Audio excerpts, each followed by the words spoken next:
Hello, everyone. Welcome to Healthy Waves, where we dive into the fascinating topics with the leading experts and explore how they impact our well being.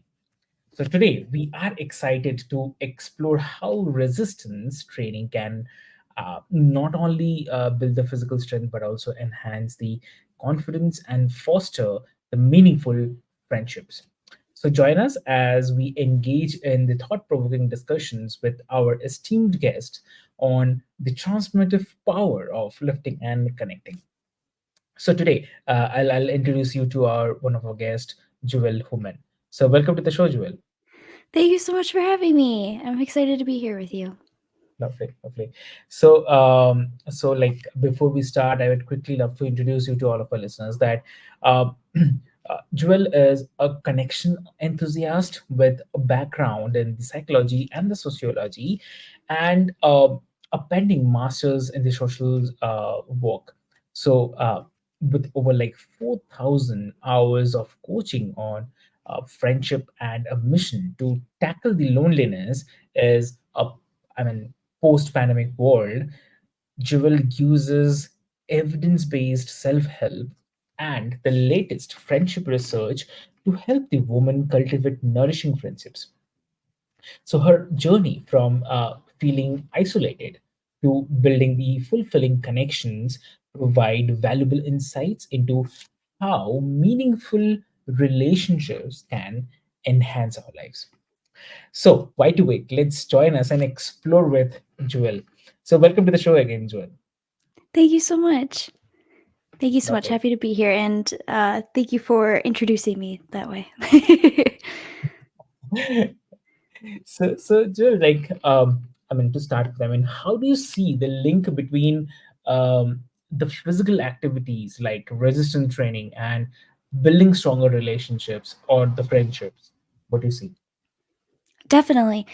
I think we, because a lot of times what comes up for people when they think about making new friends or Mhm. just deepening the meaningful relationships that they already have, like making the relationships that they already have more meaningful, there's a lot of fear of rejection. And this makes a lot of sense.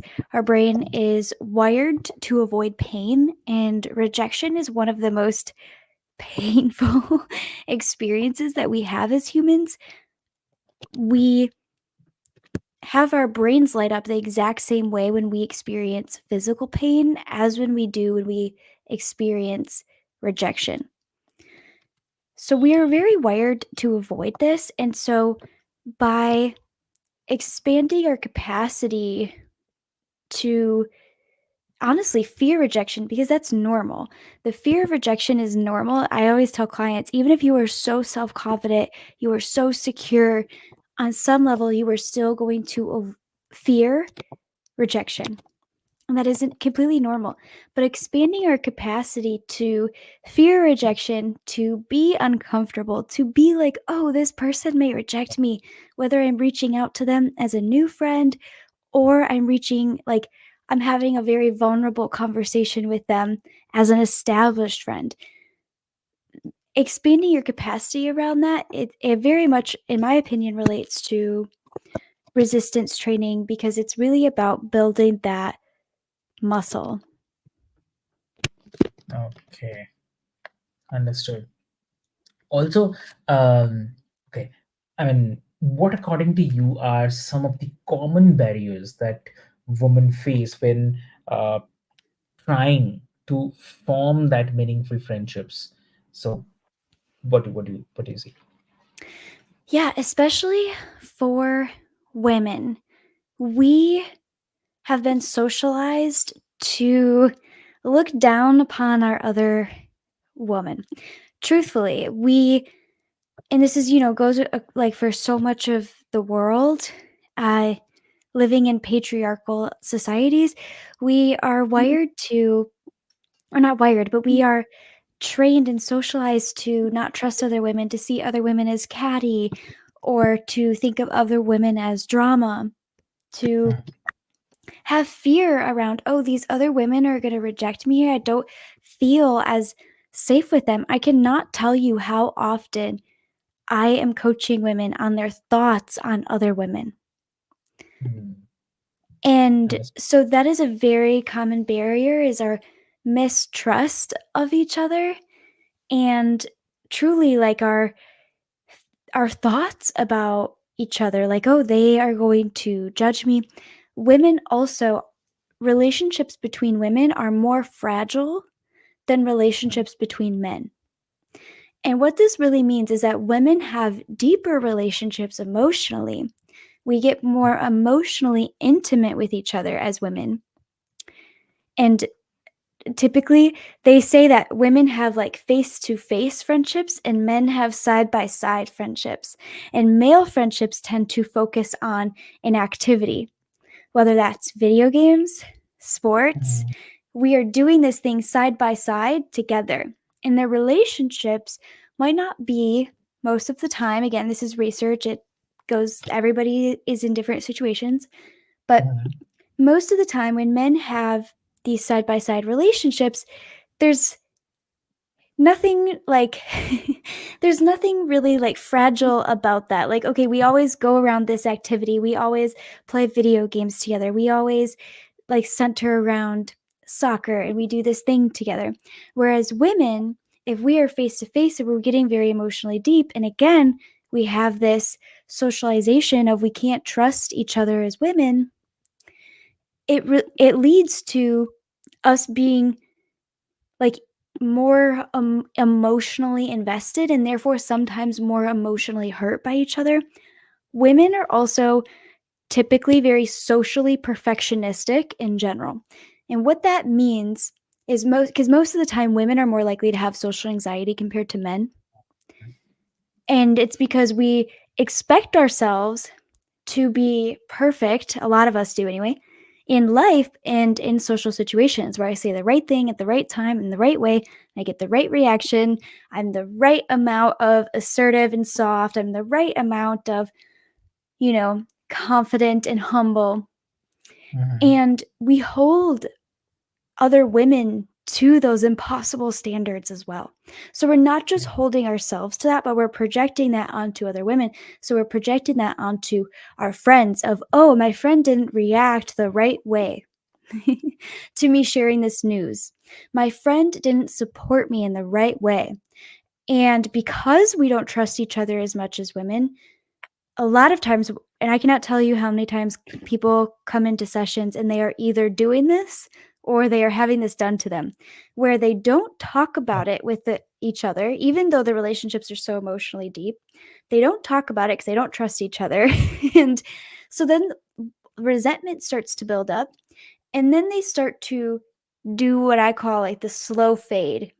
And they start to just drift apart. And sometimes we drift apart from friends based on circumstances, somebody moves, whatever it may be. But this is drift apart because we're not talking about this resentment Yeah. or this hurt that we have between each other. So there are quite a few barriers that get in the way of women's relationships. Typically, is with men's relationships as well, because this is such a side by side relationship focused on one activity. There are some, especially for our male Mhm. listeners, I think it's helpful to note there are some things we do know about male relationships as well, that men don't typically make new friends. They typically have the same friends that they've had since middle school, high school, or college. And that's one thing. I have worked with men. I Most of the time I'm working with women on social anxiety, but I have to work with men on, oh, I've moved across the country. How do I make new friends as a guy? And we do have research and stuff available to that as well. We also have tools to make it so men feel just a little bit safer. I like to say, like, having that still side by side relationship, but maybe moving them a little bit forward so we can get our emotional needs met as well, which is very vulnerable for a lot of men.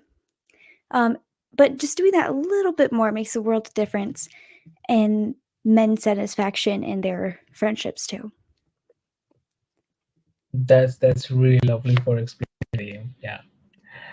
And okay, so how can someone uh, start building that authentic connection if they are feeling lonely or maybe disconnected?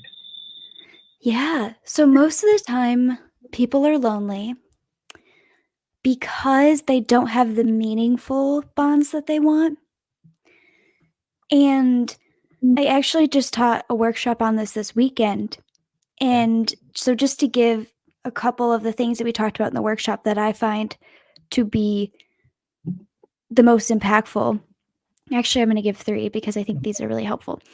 First and foremost, to prioritize people. Through social media, we are overexposed to so many humans, and it doesn't just impact us with we are comparing ourselves more to other people.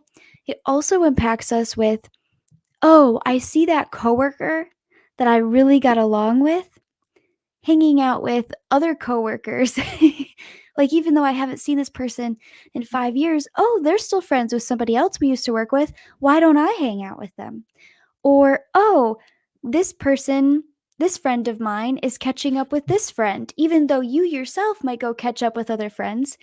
Being overexposed to, oh, I see these friends hanging out, can start to make you feel anxious in your relationships, even if you don't have social anxiety.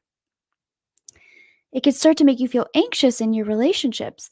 And the overexposure to everybody we've ever met, like I was telling the people at the workshop this weekend, I have people on my social media that I have even met one time at a wedding and had a really great connection and conversation with them. And seeing them being like, oh no, that friendship didn't go anywhere. What's wrong? Right? That can Yeah. again make us more anxious.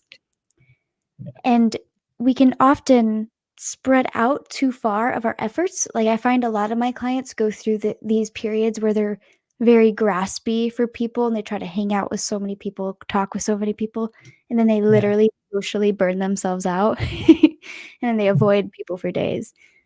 And what I find is when we prioritize, oh, here are like the three people that I am intentionally investing my time, energy, and like mental space with, like the effort I'm putting into these relationships can be really helpful. But it can, to make sure you deepen a bond with somebody, but it can also be really helpful to help quell some of that anxiety around, oh no, this friend is hanging out with this friend, or I lost touch with these people. It helps quell some of that anxiety. So prioritizing is really helpful to move a few people closer to you, because if you're trying to be friends with everyone, you're close to no one. And again, most of the time when we're lonely for meaningful Yeah. relationships. The second De- thing I would say, oh yeah, go ahead. Do you have a comment? yeah, I'm saying definitely true what is mentioning. Yeah. Yeah, it makes a world of difference. Truly. The second thing I would recommend is to take some of the mental load of it off of you. A lot of times we find it annoying to get together with our friends because we're doing that. Oh, I'll text you here and I won't hear from them for a few days. And then I'll be like, okay, let's make plans here. We have like a logistical struggle of it all. And so, this is a super easy hack that helps make it easier to spend time with people and to help make it more so you spend time with your people more consistently. So, Yeah. when you are with somebody, plan the next time you are going to spend time with them before you leave. So that way you completely eliminate that texting each other back and forth thing, right? So it makes the world of difference. Like, okay, when works for you for us to get together again? And you could both pull up your calendars, get it scheduled. That helps a lot.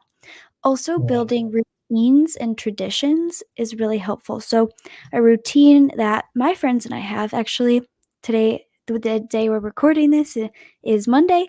So, I will be doing this after my clients later today. But on Mondays, my friends and I get together. We meet at a middle ground, a friend that lives in between us, and we spend time together. Right now, I'm working on a painting. Another girl is working on knitting.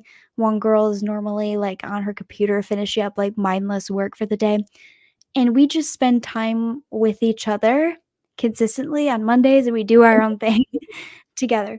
So that is a routine that we all have. One of my favorite stories is there were these girls that really were trying to save money and they wanted to move their bodies and be healthy. And so one thing that they were doing is they would watch a YouTube video of somebody teaching yoga, Mhm. and they would rotate who hosted. So these girls would get together and meet at somebody's house and they would watch this YouTube video doing yoga together. The person's house it is, they would provide snacks, and then the next week somebody else would host. Oh, So wow.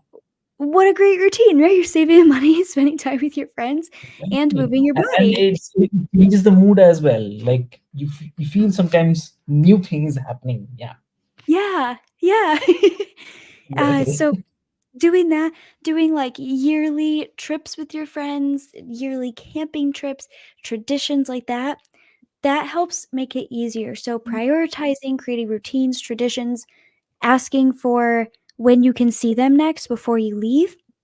And then the next thing, and this thing, this one thing will make the world of difference in relationships we already have, because most of us already have friends. Most of us don't actually want to Yeah, make new friends. Most of us want to feel more meaningfully connected to the friends that we already have. And this one thing true. makes the world a difference.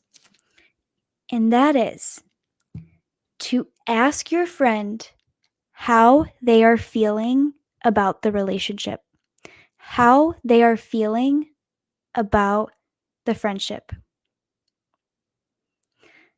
Okay, I want to make sure that we are still connected. So I'm Yeah, going to give yeah. a We are second. connected. Yeah. Okay. So, yeah, asking our friends, how do you feel about the friendship? And talking about the friendship itself. We do this a lot in romantic relationships, and it's part of the reason why romantic relationships are so deep and why there's so much trust. Is we're constantly talking about like the marriage or the relationship. We're we're having those discussions of, Hmm. right, how do you feel about our romantic relationship as we live together, as how do you feel about, you know like any parts of our lives as a couple? Well, the same goes for friends. And Hmm. for men, I find that they can do this, like if around, they can even do this side by side. They don't have to go to a coffee shop and say, how are you feeling about our friendship? That might be really vulnerable. That might be too vulnerable, and that's fair because Yeah. vulnerability is a big emotional risk to ask of a man, truly. So, Hmm. having, like, if you are golfing with a buddy of yours or playing video games, like, hey, by the way, like, how how are you feeling about our friendship? I feel really good that we do this, right? It can be Hmm. really simple like that. And then your friend can be like, yeah, Yeah. that feels good. And then you could say things like, also, I think I would like it if we went on more trips together, or I would like to Yeah. know more about your life. You know what I mean? Like about what goes on for Hmm. you. If you do that, I find, and again, that side by side, oh, we're still doing this one activity, I find that it is easier for men to have vulnerable conversations if they are, again, golfing, uh, hiking, probably not in the middle of playing a sport, but maybe even watching a sport and then a commercial comes on. I find that men have an easier time applying this particular thing in those kind of situations. But yeah, those three things: prioritizing, routines, traditions, planning the next time you're going to spend time together, and talking about the friendship itself. Those three things, again, of course, there's other things, but those three things dramatically increase our meaningful bonds with somebody. Understood. Understood. Lovely. And also, like in the post-pandemic world, what are the strategies do you recommend for uh, overcoming the society? I mean, social anxiety and fostering the genuine relationships. Yeah, so I think what we talked about earlier, Increasing Okay. our capacity to feel uncomfortable is really helpful. A lot of times Mhm. people don't want to hear that.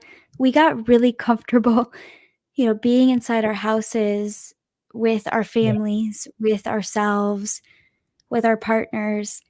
And so a lot of us have changed our socializing and friendship habits. Yeah. Social anxiety, especially here in the States, was already rapidly increasing before the pandemic. And since the pandemic, it is almost our new normal over over here anyway. I don't know data on other countries at this time, Yeah. but uh, social anxiety has almost become our new normal. Where 1 out of 3 Yeah. people, 3 Americans, report having social anxiety now. So increasing our capacity to be uncomfortable and changing our habits.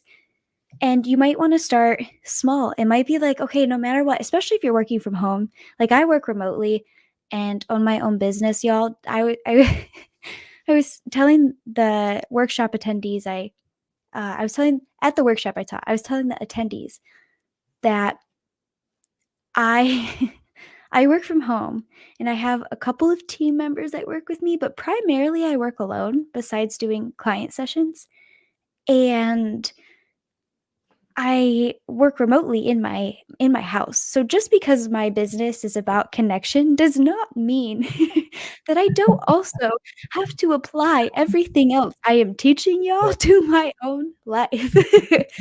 Right? So especially if we are busy business owners working from Yeah. home, especially for us, it is so helpful for our mental health. And it really is, in my Yeah. opinion, an investment in my business to make sure I'm feeling meaningfully connected. And one habit that we can do for that is to make sure, just first and foremost, we are getting out of the house, we are interacting with other humans. With social anxiety increasing, even being in a coffee shop for some people could create the feeling of being like watched and can create some anxiety for some people. But in the post pandemic world, creating new habits, and again, somebody listening to this might be like, oh my gosh, that sounds miserable. I want to give them a little hack that might help. Yeah. And this little hack is to also increase your capacity to feel connected to other people. So if you are, getting out of the house, even if that's a coffee shop, even if that's going to spend time with friends, if that's to go be a part of a club, to go do in like a volleyball tournament with your friends or a book club or getting involved in something local to you, feel increasing your capacity to feel connected will help fuel that and also increase your capacity for discomfort. And we can increase our capacity to feel connected by looking for, oh, how are people in my life like investing in me? How are people in my life like loving on me, caring for me? How are people maybe even in just this coffee shop? Like, I wonder what their stories might be. Or even looking around and being like, what do I have in common with even just the people in this coffee shop? Well, first and foremost, most of us probably live in this area, right? So we're driving the same roads, right? Maybe Yeah. I can tell that that person dresses like me, but doing that, creating that in your brain, it it's a habit truly that if you go to a coffee shop, you go to an event looking for what we have in common, looking for how people are investing in you, even if it's the coffee barista like interacting with you and talking with you, making eye contact with you, like looking for connection, it helps us feel safer. It helps quell some of that anxiety of, oh, I'm being watched, I might be being judged. And it creates more of, oh, we're in this together. But also, connection is fueling. We want to True. do more. I recognize this with myself. There was a few weeks ago, I was having such a day. I was feeling so tired, was feeling really under the weather. I had worked so long and I had plans. It was a Monday to go and meet up with my friends. And I was like, y'all, I don't even think I can get in the car to drive. But let's just do like a phone call. And I went on a walk, talked to my friend, the most leisurely walk of my life, like so slow.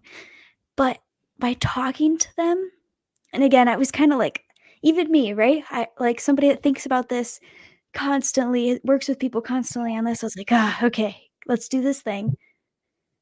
I felt so energized talking to my friends afterwards by Mhm. having the conversation I had with them, and I was like, wow, I had so much energy that I was like, I'm gonna go do a full blown workout. Right? And I was so tired and I was wanted to be so done for the day. So connection is fueling its energy. So increase your capacity to be uncomfortable, but also increase your capacity to feel connected. That will go so far. Lovely. That's really lovely. Great. And so, yeah, thank you so much for joining on this episode of Healthy Waves. And definitely, we have had an insightful conversation with Jewel about how this friendship and confidence and strength in the friendship. So, the resistance will definitely build. So, we hope that all of you have found inspiration and the practical tips to enhance your own journey. And always do not forget to subscribe and tune in next time for the more expert discussions and the transformative insights. So until then, stay strong and connected. Thank you so much. Thank you so much.